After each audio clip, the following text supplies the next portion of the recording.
Sharma MLA പ്രതികരിച്ചതിന്. എന്തായാലും TP വധക്കേസിലെ ഒന്നാം പ്രതിക്കാണ് parole അനുവദിച്ചിരിക്കുന്നത്. ഒന്നാം പ്രതി MC അനൂപിനാണ് കണ്ണൂർ സെൻട്രൽ ജയിലിൽ നിന്നും പരോൾ അനുവദിച്ചത്.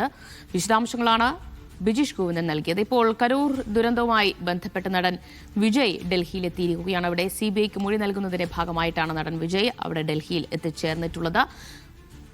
അതിന്റെ തത്സമയ ദൃശ്യങ്ങളിലേക്ക് കൂടി നമുക്ക് പോകാം.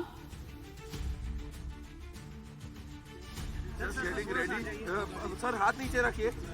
You can see that he is moving towards the CBI office where he is going to be questioned for a few hours in connection with the Stanley case. They have just left. This was a cavalcade. You can see the elaborate. Saju Thomas വിവരങ്ങൾ നൽകും. സജു, CBIക്ക് മുൻപാകെ എത്തുകയാണ് നടൻ വിജയ്. കരൂർ ദുരന്തവുമായി ബന്ധപ്പെട്ടുള്ള വിവരങ്ങൾ കൈമാറാൻ മൊഴി നൽകാൻ കൂടി വേണ്ടിയാണ് അവിടെ എത്തിച്ചേർന്നിട്ടുള്ളത്. CBI ആസ്ഥാനത്ത് വെച്ച് തന്നെയാണോ ചോദ്യം ചെയ്യൽ?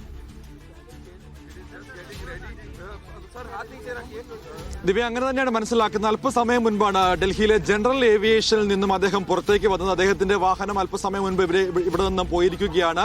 നേരെ CBI ആസ്ഥാനത്തേക്കാണ് ഇപ്പോൾ നമ്മൾ മനസ്സിലാക്കുന്നത്. 11 മണിക്കും 11:30ക്കും ഇടയ്ക്കാണ് അദ്ദേഹം CBI ആസ്ഥാനത്തേക്ക് എത്തുക. 41 പേരുടെ മരണത്തിനിടയാക്കിയ സംഭവവുമായി ബന്ധപ്പെട്ട് ഈ മാസം ആദ്യമായിരുന്നു CBI നടൻ വിജയും TVK അധ്യക്ഷൻ വിജയെ ചോദ്യം ചെയ്യാൻ വേണ്ടി വിളിപ്പിച്ചിരിക്കുന്നത്. അതിനുവേണ്ടിയാണ് സമൻസ് അയച്ചിരിക്കുന്നത്. അതിന്റെ അടിസ്ഥാനത്തിലാണ് അദ്ദേഹം ഇന്നിപ്പോൾ ഡൽഹിയിലേക്ക് എത്തിയിരിക്കുന്നത്. സ്വാഭാവികമായിട്ടും TVKയുടെ പല നേതാക്കളെയും CBI ചോദ്യം ചെയ്തിരുന്നു. പ്രത്യേകിച്ച് TVKയുടെ തന്നെ പ്രത്യേക ആവശ്യപ്രകാരമാണ് സുപ്രീം കോടതി ഈ കേസ് CBIക്ക് വിട്ടത്. എന്തായാലും ഇതുമായി ബന്ധപ്പെട്ട് മൊഴി രേഖപ്പെടുത്താൻ വേണ്ടിയാണ് ഇന്നിപ്പോൾ വിജയെ വിളിച്ചു വരുത്തിയിരിക്കുന്നത്. സ്വാഭാവികമായിട്ട് നമുക്കറിയാം വലിയ തോതിൽ രാഷ്ട്രീയ കോളിളക്കം ഉണ്ടാക്കിയ ഒരു സംഭവമാണ് 41 പേരുടെ മരണത്തിനുണ്ടാക്കിയ കരൂർ സംഭവം.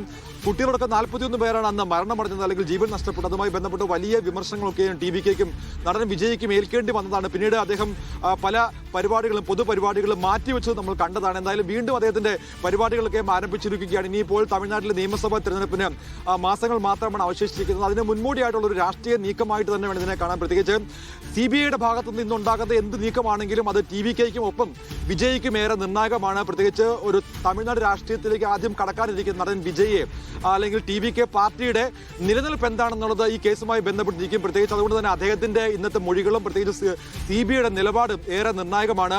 DMKക്കെതിരെ പോലും വലിയ വിമർശനങ്ങൾ അദ്ദേഹം ഉയർത്തിയത്. പ്രത്യേകിച്ച് ഈ സംഭവം നടന്ന പ്രദേശം ഈ മൈതാനത്ത് വലിയ തോതിൽ ആൾക്കാർ എത്തേണ്ട ഒരു സ്ഥലമായിരുന്നു. പക്ഷേ എന്തുകൊണ്ടാണ് DMK ഇത്തരത്തിലൊരു ചെറിയ മൈതാനം ഇവർക്ക് അലോട്ട് ചെയ്തത്? മറ്റൊരു രാഷ്ട്രീയ പാർട്ടികളുടെയും പൊതുപരിപാടികൾക്ക് അലോട്ട് ചെയ്യാത്ത ഈ മൈതാനം എന്തുകൊണ്ട് TVക്ക് നൽകി? അതിന് പിന്നിൽ ഒരു ഗൂഢലക്ഷ്യമുണ്ട്. അതുകൊണ്ട് തന്നെ ഈ മരണവുമായിട്ട് ബന്ധപ്പെട്ട് ഈ അപകടവുമായിട്ട് ബന്ധപ്പെട്ട് കൃത്യമായിട്ട് അന്വേഷണം ഉണ്ടാകണം. അതുകൊണ്ട് CBIക്ക് തന്നെ കേസ് കൈമാറണം എന്നുള്ള ആവശ്യമായിരുന്നു നടൻ വിജയ് മുൻപോട്ട് വെച്ചത്. അതിന്റെ അടിസ്ഥാനത്തിൽ വലിയ രാഷ്ട്രീയ കോളിളക്കങ്ങളിലേക്കും ഈ സംഭവം മാറിയിരുന്നു. അതിന്റെ അടിസ്ഥാനത്തിലാണ് ഇപ്പോൾ CBI അന്വേഷണം കഴിഞ്ഞ 2 മാസം മുൻപ് CBI ഏറ്റെടുത്തത്. അതുമായി ബന്ധപ്പെട്ട് TVKയുടെ നിരവധി നേതാക്കളെ ചോദ്യം ചെയ്തത്. എന്തായാലും ഈ മാസം ആദ്യമായിരുന്നു വിജയ്ക്ക് സമൻസ് നൽകിയത്. പ്രത്യേകിച്ച് ഡൽഹി കഴിഞ്ഞ ദിവസം വിജയുടെ പ്രചാരണ വാഹനമൊക്കെ CBI സംഘം കസ്റ്റഡിയിലെടുക്കുകയും പരിശോധന നടത്തുകയും ഒക്കെ ചെയ്തിരുന്നു. അതിന് പിന്നാലെയാണ് ഇപ്പോൾ CBIയുടെ മുന്നിലേക്ക് വിജയ് എത്തുന്നത്.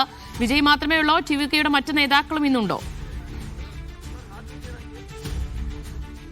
മറ്റു നേതാക്കളും ഉണ്ടെന്നാണ് ഇപ്പോൾ നമ്മൾ മനസ്സിലാക്കുന്നത്. 3 വാഹനങ്ങളാണ് നമ്മൾ ഡൽഹിയിൽ നിന്നും രാവിലെ 7:30 കൂടിയാണ് പ്രത്യേക ചാർട്ടേഡ് വിമാനത്തിൽ നടൻ വിജയ് ഡൽഹിയിലേക്ക് എത്തിയത്. ഏകദേശം 8 പേരോളം ആ വിമാനത്തിൽ ഉണ്ടായിരുന്നു. എന്തായാലും 3 വാഹനങ്ങളിലായിട്ടാണ് ഇവിടുന്ന് നേതാക്കൾ പോയിരിക്കുന്നത്. നടൻ വിജയോടൊപ്പം തന്നെ മറ്റു ചില നേതാക്കളും പ്രധാനപ്പെട്ട ചില നേതാക്കളും ഉണ്ടെന്നാണ് മനസ്സിലാക്കുന്നത്. നേരത്തെ 4 പ്രധാനപ്പെട്ട TVKയുടെ നേതാക്കളെ CBI ചോദ്യം ചെയ്തിരുന്നു. അവരിൽ നിന്ന് ചില വിവരങ്ങൾ ലഭിച്ചിരുന്നു. അതുകൊണ്ട് തന്നെ മൊഴി രേഖപ്പെടുത്താൻ വേണ്ടിയാണ് വിജയെ വിളിച്ചിരിക്കുന്നത്. അതായത് ഈ സംഭവവുമായി ബന്ധപ്പെട്ട് തനിക്ക് യാതൊരു പങ്കുമില്ല, തന്റെ പാർട്ടിക്ക് യാതൊരു പങ്കുമില്ല, അത് വളരെ യാദൃശികമായി ഉണ്ടായ ഒരു സംഭവമാണ്. അതുകൊണ്ട് തന്നെ കൃത്യമായിട്ടുള്ള അന്വേഷണം വേണം. പ്രത്യേകിച്ച് സർക്കാർ സ്പോൺസർ ആയിട്ടുള്ള ഏതെങ്കിലും സംഘങ്ങൾ അന്വേഷിക്കുകയാണെങ്കിൽ അല്ലെങ്കിൽ പോലീസ് അന്വേഷിക്കുകയാണെങ്കിൽ വലിയ തോതിൽ അതിനകത്ത് പ്രശ്നങ്ങൾ ഉണ്ടാവാൻ സാധ്യതയുണ്ട്. അതുകൊണ്ട് തന്നെ രാഷ്ട്രീയമായിട്ട് ഇവരിതിനെ ദുരുപയോഗപ്പെടുത്താൻ സാധ്യതയുണ്ട് എന്നുള്ള വിഷയത്തിന്റെ അടിസ്ഥാനത്തിലാണ് സുപ്രീം കോടതിയിൽ അദ്ദേഹം ഹർജി നൽകുകയും സുപ്രീം കോടതി ഇത് CBIക്ക് വിടുകയും ചെയ്തിരിക്കുന്നത്. അതുകൊണ്ട് തന്നെ ഞാനിപ്പോൾ അല്പം മുമ്പ് സൂചിപ്പിച്ച പോലെ തന്നെ തമിഴ്നാട് രാഷ്ട്രീയത്തിലെ വിജയുടെ രംഗപ്രവേശത്തിന് അല്ലെങ്കിൽ TVKയുടെ ഭാവി തന്നെ നിർണ്ണയിക്കുന്ന ഏറ്റവും വലിയൊരു കേസായി മാറിയിരിക്കുകയാണ്. പ്രത്യേകിച്ച്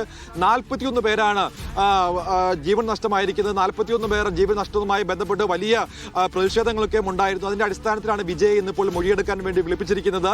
ഇന്ന് CBI ആസ്ഥാനത്ത് ഉണ്ടാകുന്ന മൊഴി, അദ്ദേഹം നൽകുന്ന മൊഴി, അതോടൊപ്പം തന്നെ CBIയുടെ നിലപാടുകളും തമിഴ്നാട് രാഷ്ട്രീയത്തിൽ TVKയുടെ രംഗപ്രവേശനത്തിനും അതോടൊപ്പം തന്നെ വിജയുടെ രാഷ്ട്രീയ ഭാവിക്കും ഏറെ നിർണായകമാണ്. സജു, ഇന്ന് ഒരു ദിവസത്തെ ചോദ്യം ചെയ്യൽ മാത്രമേ ഉണ്ടാവുകയുള്ളൂ, അതോ വരും ദിവസങ്ങളിൽ ഡൽഹിയിൽ തന്നെ തുടരേണ്ടി വരുമോ വിജയ്ക്ക്? എങ്ങനെയാകും CBIയുടെ നീക്കങ്ങൾ? ദിവ്യ, അതുമായി ബന്ധപ്പെട്ട് ഇപ്പോൾ നിലവിൽ നമുക്ക് വിവരങ്ങൾ അറിയാൻ സാധിക്കില്ല. എന്തായാലും ഇന്നത്തേക്കാണ് അദ്ദേഹത്തെ വിളിച്ചിരിക്കുന്നത്. കഴിഞ്ഞ മാസം, അതായത് ഈ മാസം ആദ്യ ആഴ്ച, അതായത് ജനുവരി മാസം ആദ്യ വാരമായിരുന്നു അദ്ദേഹത്തിന് സമൻസ് നൽകിയത്. അതിനുശേഷമായിരുന്നു ഡൽഹിയിലേക്ക് അദ്ദേഹം ഇന്ന് ഹാജരാകാൻ വേണ്ടി അദ്ദേഹം നിർദ്ദേശം, അല്ലെങ്കിൽ അദ്ദേഹം അറിയിപ്പ് നൽകിയതനുസരിച്ചാണ് ഇന്നിപ്പോൾ ഡൽഹിയിലേക്ക് എത്തിയിരിക്കുന്നത്. ഇന്നിപ്പോൾ അദ്ദേഹത്തിന്റെ മൊഴി രേഖപ്പെടുത്തിയതിനു ശേഷം മാത്രമായിരിക്കും CBIയുടെ തുടർ നീക്കങ്ങളെ പറ്റി നമുക്ക് വിശദീകരിക്കാനാവുക. എന്തായാലും സ്വാഭാവികമായിട്ടും അദ്ദേഹം ഒരു ദിവസം മാത്രം, ഇന്ന് മാത്രം ഡൽഹിയിൽ തൊടാനേ സാധ്യതയുള്ളൂ. പ്രത്യേകിച്ച് അദ്ദേഹത്തിന്റെ പുതിയ സിനിമ ജനനായകനുമായിട്ട് ബന്ധപ്പെട്ട് വലിയ കോളിലൊക്കെ ഉണ്ടായിരിക്കുകയാണ്. ആ കേസ് ഇപ്പോൾ സുപ്രീം കോടതിയിൽ നിലനിൽക്കുകയാണ്. അതുകൊണ്ട് തന്നെ അതിപ്പോൾ സുപ്രീം കോടതി ഇന്ന് എടുക്കാൻ സാധ്യത ഉണ്ടോ എന്നുള്ള കാര്യം ഇതുവരെ സുപ്രീം കോടതി ആ കേസ് ലിസ്റ്റ് ചെയ്തിട്ടില്ല. അതുകൊണ്ട് തന്നെ അതുമായി ബന്ധപ്പെട്ട ചില അഭിമുഖങ്ങളും നിലനിൽക്കുന്നു. അതുകൊണ്ട് തന്നെ TVKയ്ക്കും അതോടൊപ്പം തന്നെ നടൻ വിജയ്ക്കും ഇന്നത്തെ CBIയുടെ ചോദ്യം ചെയ്യലും മൊഴി രേഖപ്പെടുത്തലും ഏറെ നിർണായകമാണ്. CBI ആസ്ഥാനത്ത് അദ്ദേഹം എന്ത് പറയുന്നു, CBI ഇക്കാര്യത്തിൽ എന്ത് നിലപാടെടുക്കുന്നു എന്നുള്ളത് ഏറെ പ്രധാനമാണ്. യെസ്, കരൂരിൽ നടൻ വിജയ് നടത്തിയ പ്രചാരണ റാലിക്കിടെ 41 പേർ മരിച്ച ദുരന്തവുമായി ബന്ധപ്പെട്ടാണ് CBI അന്വേഷണം നടത്തുന്നത്. ആ അന്വേഷണത്തിന്റെ ഭാഗമായിട്ടാണ് TVK അധ്യക്ഷൻ കൂടിയായ വിജയെ ഡൽഹിയിലേക്ക് വിളിപ്പിച്ചത്.